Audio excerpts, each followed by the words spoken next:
I gave my stepmom the perfect Mother's Day gift, then watched her face as she realized what it really meant. When my dad married Cassandra, I was 11. Mom had been gone for 13 months.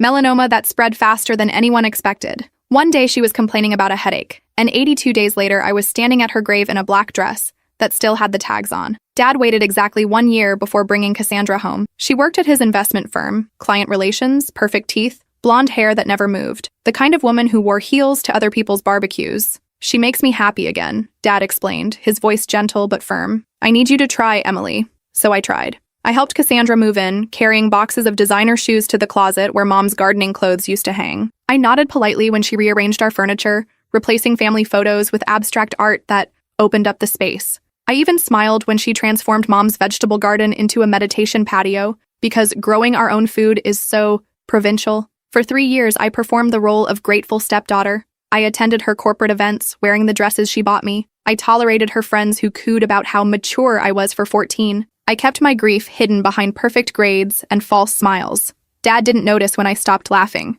Too busy with Cassandra's social calendar and the new clients she brought in. Too distracted by their couples' retreats and wine club memberships. Meanwhile, I slept with Mom's sweater under my pillow until it stopped smelling like her. Cassandra tried, in her way. She bought me expensive birthday gifts, always things she would want. She hosted elaborate dinner parties and introduced me as our daughter to important people who never remembered my name. She even started a college fund for me, making sure everyone knew about her generosity. But when I got my period for the first time, it was Google that taught me what to do. When I had nightmares about Mom dying, it was the family dog who comforted me. The breaking point came during sophomore year. I was cast as the lead in the school play, the first thing I'd felt passionate about since Mom died. Opening night fell on the same evening as Cassandra's charity gala. Obviously, you'll need to skip the performance, she said, not looking up from her phone. The Richardsons are bringing their son. He's at Princeton. Connections, Emily. Dad started to object, then stopped when Cassandra placed her hand on his arm. It's just a high school play, he finally said. There will be others. I went to my room and pulled out the antique jewelry box Mom had left me. Inside was her wedding ring, a lock of my baby hair, and a journal I'd never opened, too afraid of confronting her final thoughts. That night, through tears, I read it cover to cover. Most of it was what you'd expect. Her hopes for my future, memories she cherished, advice she wouldn't be able to give in person. But the last entry, dated 2 weeks before she died, was different. If you're reading this, Emily, I need you to know about the safe deposit box. The key is taped inside this cover. What you find there will change everything. I'm so sorry. The key was small and silver, with the bank's name etched into it. The next day, I skipped school and went to First National. The manager recognized me. Mom's family had banked there for generations. Your mother said you'd come eventually, he said, leading me to the vault. Inside the box was a USB drive, several folders of documents, and a letter addressed to me in Mom's handwriting. My dearest Emily, it began. By now, Cassandra has probably worked her way into your lives completely. I've known about her for years. I read the entire letter twice, my hands shaking. Mom had discovered Dad's affair with Cassandra 6 months before her diagnosis. She'd hired a private investigator who documented everything. Hotel receipts, text messages, photos of them together while Mom was picking me up from soccer practice. The investigator's report was meticulous, spanning months. There were photographs of Dad and Cassandra entering hotels in 3 different cities, screenshots of text messages that made my stomach turn. She's taking Emily to her mother's this weekend. Come over. Can you imagine when we don't have to hide anymore? Sometimes I wish she would just disappear. That last one was from Dad, sent 4 months before Mom got sick. I flipped through credit card statements showing dinners at restaurants I'd never heard of on nights when Dad claimed to be working late, gift receipts for jewelry that never made it to Mom's dresser, a lease agreement for an apartment downtown that wasn't in our family records. But there was more. The files contained financial records showing that Dad and Cassandra had been systematically transferring funds from Mom's family trust, money meant for me, into offshore accounts. They'd been planning this for years, waiting for the right moment. Mom's family had built one of the city's largest investment firms over 3 generations. When she married Dad, he was just a promising advisor with ambition. She'd brought him into the company, mentored him, helped him rise to partner. The trust was her family's legacy, and I was supposed to be its future. I found detailed spreadsheets tracking millions diverted through shell companies, fake client accounts, and manipulated investments. The money moved through a dozen countries before disappearing into numbered accounts. Dad's signature appeared on every critical document. Cassandra's on most. The worst part? Medical records suggesting Mom's unexpected decline might not have been so unexpected. Strange test results. Unusual prescriptions. Toxicology reports she'd commissioned privately when she became suspicious. I started feeling wrong after our anniversary dinner, Mom wrote. Just tired at first, then increasingly ill. The doctors couldn't explain my symptoms. When I began keeping track, I noticed I only felt this way after meals that Thomas prepared specially for me. There were lab reports analyzing hair samples showing elevated levels of heavy metals consistent with long-term poisoning. Results from tests on food samples from our home. Notes from consultations with 3 different medical specialists who all noted the unusual progression of her symptoms.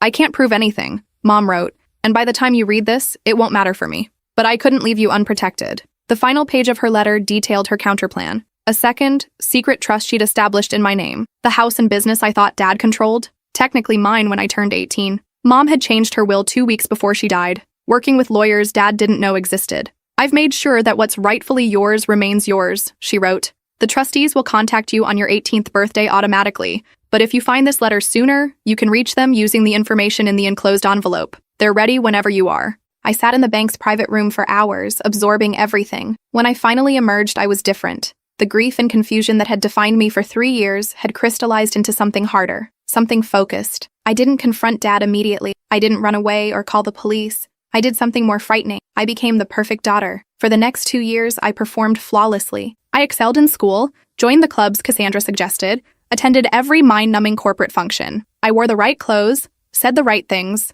and never, ever let them see what I knew. At night, I meticulously documented their ongoing schemes. Each time Dad mentioned a difficult client or complex investment strategy at dinner, I researched the companies involved, tracking the money through their labyrinth of fake entities. I created my own spreadsheets, building on Mom's work. My bedroom became my command center. I installed a hidden safe behind my bookshelf where I kept copies of everything. I recorded conversations at family dinners, business discussions they had when they thought I wasn't listening. I photographed documents Dad brought home and left carelessly on his desk, trusting that his 16-year-old daughter would never understand their significance. 6 months after finding Mom's letter, I felt ready to contact her trustees. The envelope contained 3 business cards: a forensic accountant, a lawyer specializing in financial crimes, and a retired judge who had been Mom's father's closest friend. I met them at the judge's home on a Saturday when I was supposedly at debate team practice. I told them everything over the phone, but seeing their faces as they reviewed the actual evidence was different. The accountant closed his eyes briefly when he saw the extent of the fraud. The lawyer swore under her breath.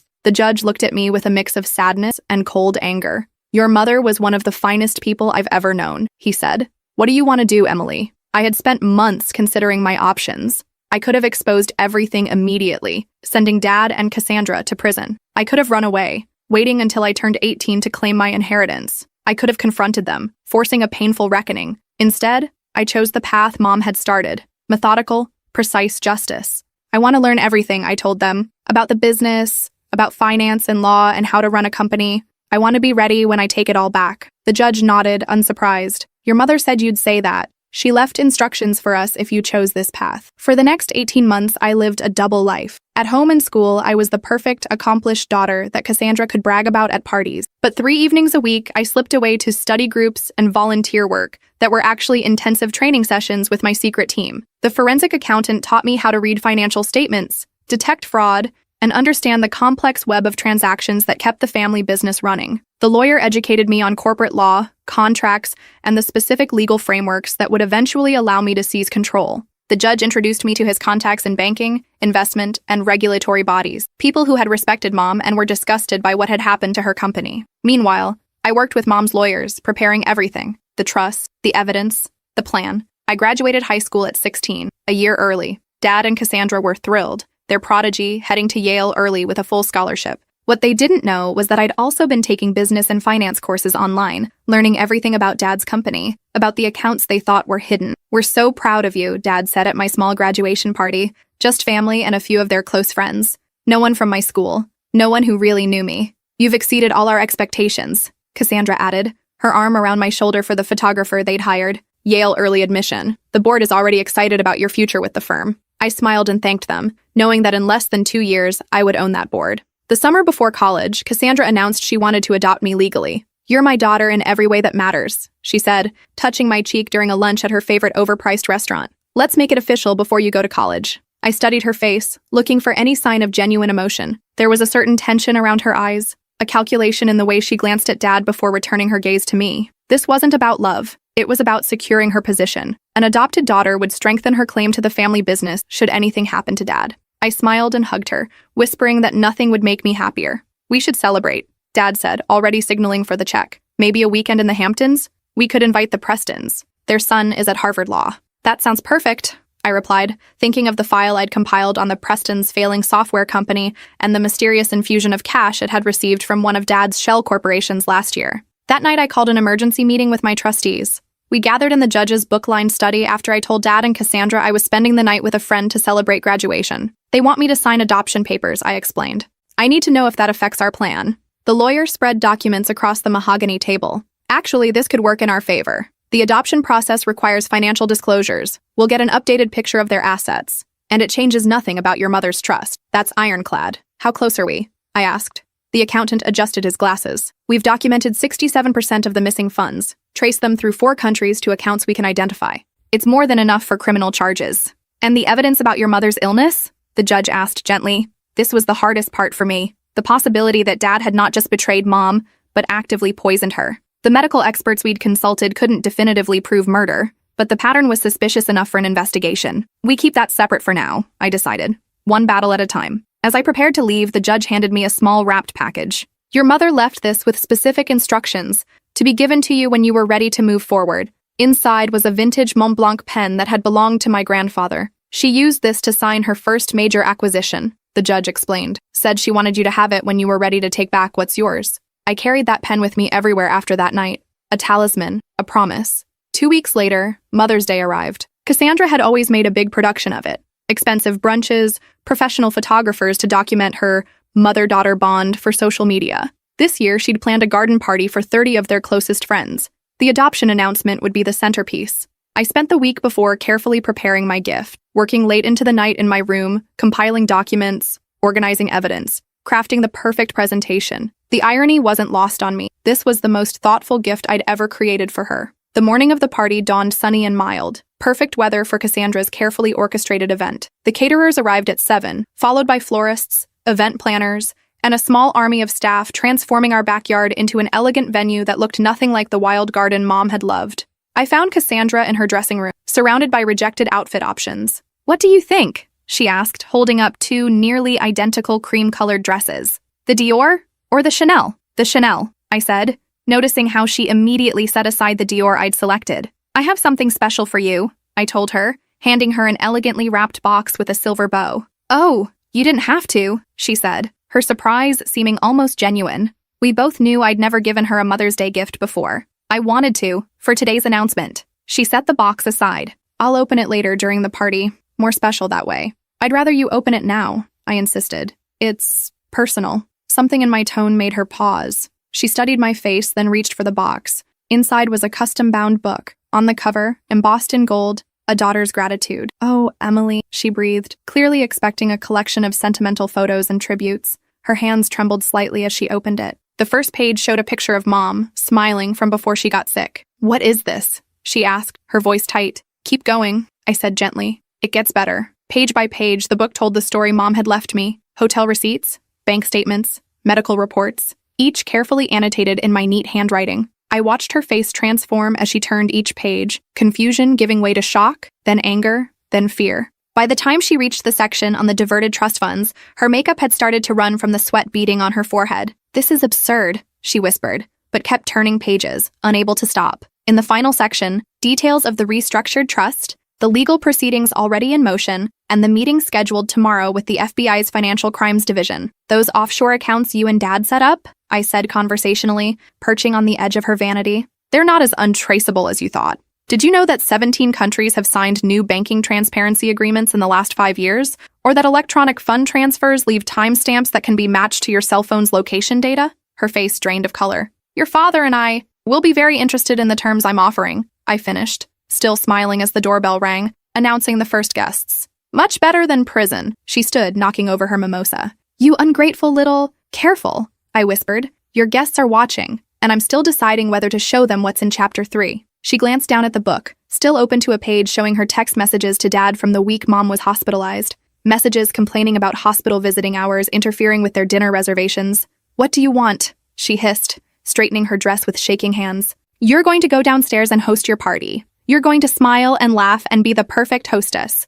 And tomorrow morning at 9, you and Dad will meet me at Judge Henderson's office to discuss terms for your continued freedom. Her eyes darted around the room, perhaps looking for a way out, finding none. This is blackmail. No, I corrected her. This is justice, with a touch of mercy if you earn it. I moved toward the door. You have 30 seconds to fix your makeup. People are waiting. The party lasted 3 excruciating hours. Cassandra maintained her composure through trembling hands and a fixed smile that never reached her eyes. I played the adoring daughter perfectly, toasting her influence on my life, watching her flinch at each double meaning only we understood. Emily has been such a blessing, Cassandra told Mrs. Henderson, the judge's wife. I couldn't love her more if she were my own blood. And Cassandra has taught me so much, I added, meeting her gaze steadily, about loyalty, about consequences.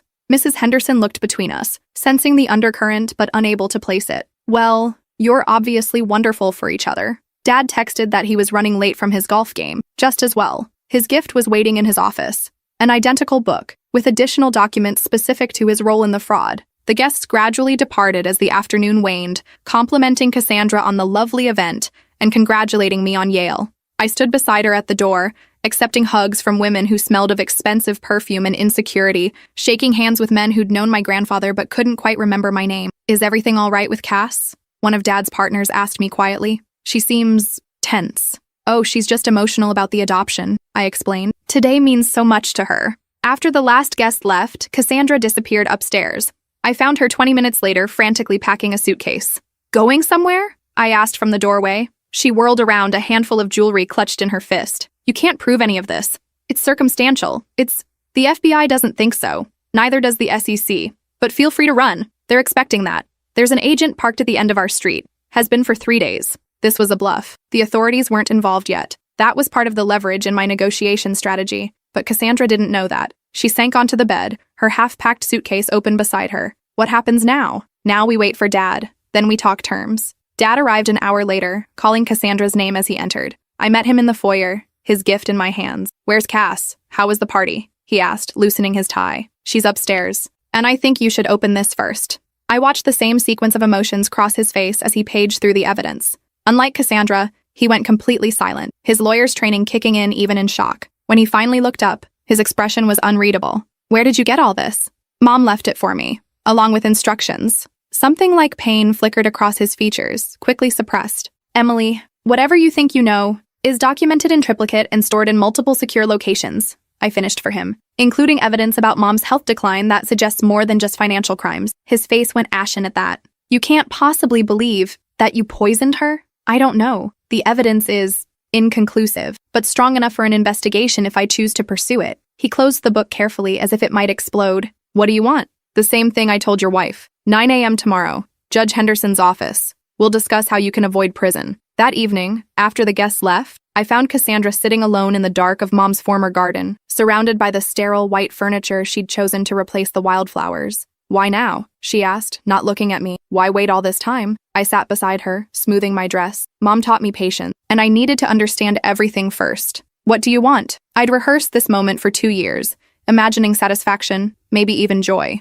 Instead, looking at this woman who'd helped destroy my mother, I felt hollow. Dad transfers control of the company to me through the original trust mechanism. You both resign publicly, but continue as consultants under my supervision. The money you diverted returns to the trust. In exchange, I don't pursue criminal charges. She laughed bitterly. You're 16. You can't run a company. I'm almost 17, with a team of Mom's trustees who've been waiting for this day, and I've been training for it half my life. Dad's heavy footsteps approached across the patio. Cassandra's fingers dug into the armrests. He'll never agree. I stood, straightening the necklace Mom had left me. He already has. Check your phone. While we'd been talking, Dad had found his own copy of my Mother's Day gift. His message to Cassandra was just 3 words. She knows everything. Dad joined us on the patio, his face haggard in the fading light. You didn't have to do it this way, he said quietly. You could have come to me directly. Like Mom did? I asked. When she confronted you about the affair 4 years ago? Or when she questioned the trust disbursements? How did those direct conversations work out? He had no answer for that. The company isn't just numbers on a spreadsheet,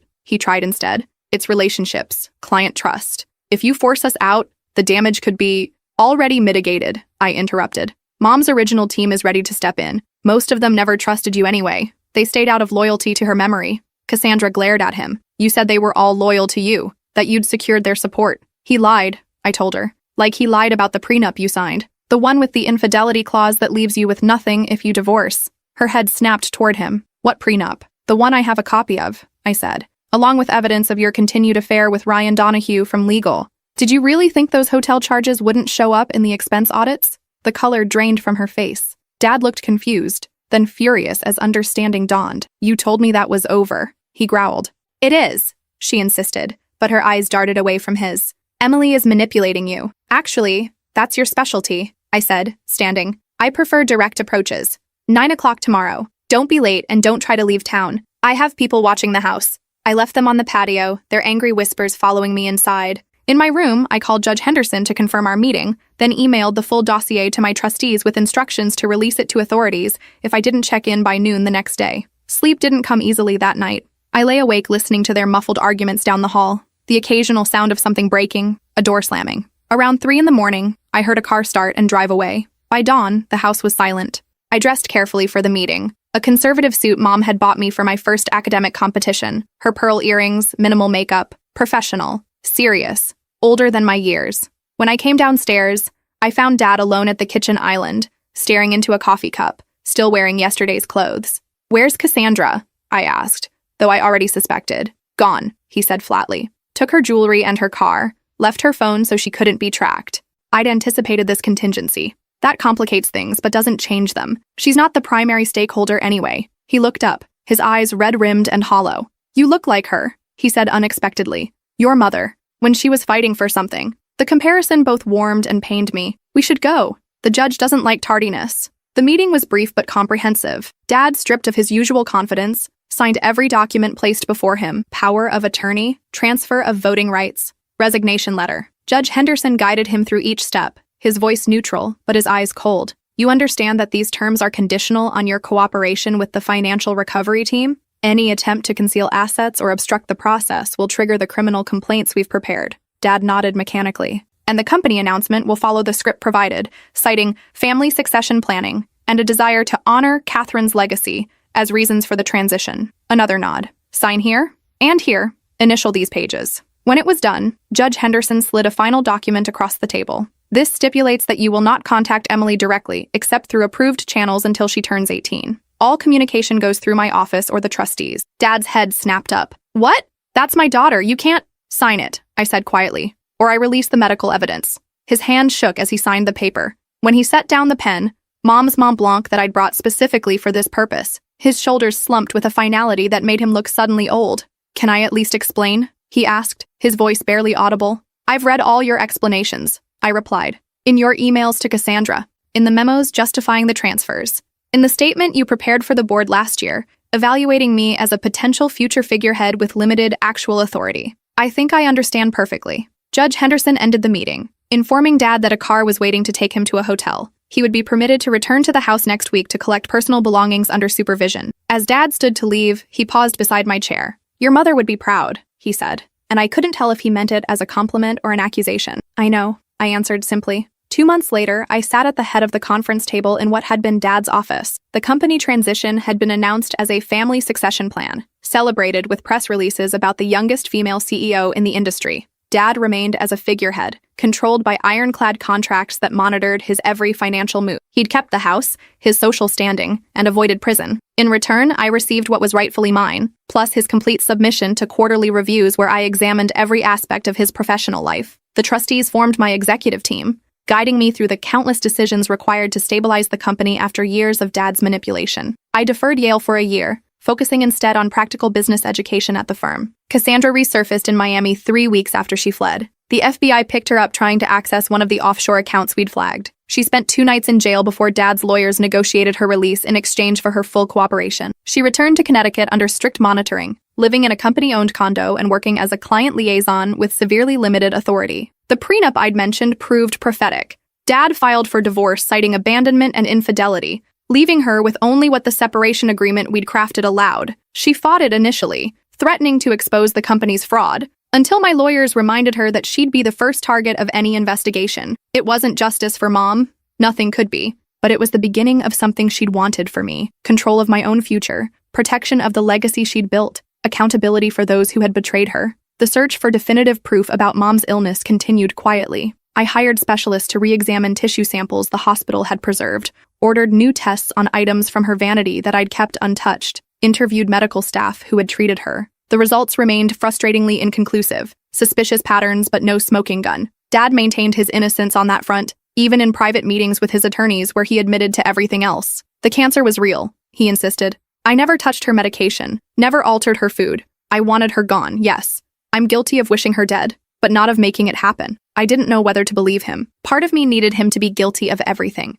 A complete monster whose destruction I could pursue without reservation. Another part desperately wanted this one line to remain uncrossed, preserving some tiny fragment of the father I'd once loved. The company flourished under new management. We unwound Dad's complicated schemes, recovered most of the diverted funds, rebuilt client relationships damaged by his shortcuts. I worked 16-hour days, sleeping on the office couch more often than at home. The house no longer felt like one. I sold it 6 months after taking control, moving into a downtown apartment within walking distance of the office. Dad relocated to a smaller house in the suburbs, stripped of his country club memberships and most of his social circle, when the carefully worded but transparent company statement made it clear he'd been forced out. Last week, I visited Mom's grave for the first time since reading her letter. I did what you asked, I told her, placing wildflowers against the stone. The company is safe. Your legacy is protected. I wish you could see it. As I turned to leave, I noticed a familiar figure watching from a distance, Cassandra, clutching a small bouquet of her own. Our eyes met across the cemetery. She didn't approach but nodded once before walking away. Some lessons take years to teach. Some gifts keep giving long after they're open. Every Mother's Day since then, I send Cassandra the same thing. A single photograph of Mom, smiling in her garden, with a note that reads, "Thinking of you today." She never responds, but I know she understands. It's the only language we have left. And it says everything that matters.